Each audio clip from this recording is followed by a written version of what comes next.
have 14 speaker cards, and we're going to start with Larry Brown, and it's followed by Pat McGregor.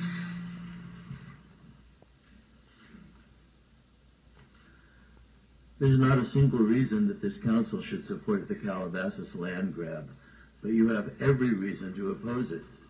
Calabasas is not a sister city, but rather a treacherous, backstabbing bastion of overdevelopment. As a resident of Liberty Canyon, I don't want to be at Calabasas' mercy, and if Mr. Cypress Land doesn't want to join the Agura family, I feel much better that thinking that LA County is at least an honest broker. This council should have beaten the Calabasas to the punch and initiated the acquisition, but as a former mayor stated, you dropped the ball.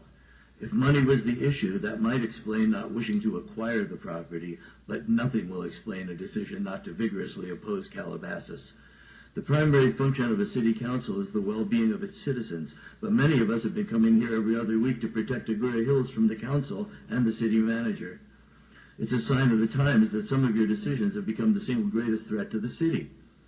I must reiterate, Councilman Weber, that you called me personally at my home and asked me to speak to Mr. Armbruster, who represents the owner of the building Spirant wishes to occupy, suggesting I persuade my fellow Liberty Canyon residents to ease up on the restrictions.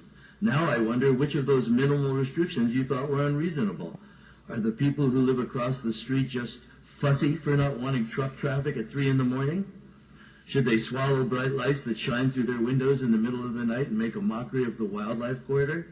Would you want that across from your home, Councilman Weber?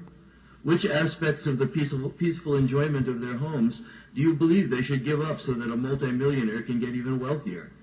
And what was your motivation? I don't understand this. When Ms. Tamori gave her presentation to this council 2 weeks ago, she laughably emphasized the environmental benefits Calabasas offers and had the chutzpah to mention their ridgeline ordinance. Of course, that horse is not just out of the barn, it's in the next county. The truth is there isn't a ridgeline left in Calabasas. From the 101, all you see is cookie-cutter McMansions lined up consecutively, elbow to elbow, along what used to be their ridgelines. And we all know what happens if you repeat a lie often enough. Handing out awards to Girl Scouts and senior citizens and librarians is fine, but not as a substitute for sensible leadership. The rule of 3 says if I run into one jerk in the morning, and he might be the jerk, but if I run into 3 jerks in a row, it's probably me. You have not 3, but 8 former mayors, including a state senator, all of whom oppose this acquisition for reasons that should be obvious and should have been obvious all along. I hope nobody in present company will remain a jerk. This council should not be a menace to its own constituents. Thank you. We have Pat McGregor followed by Joan Yakavon.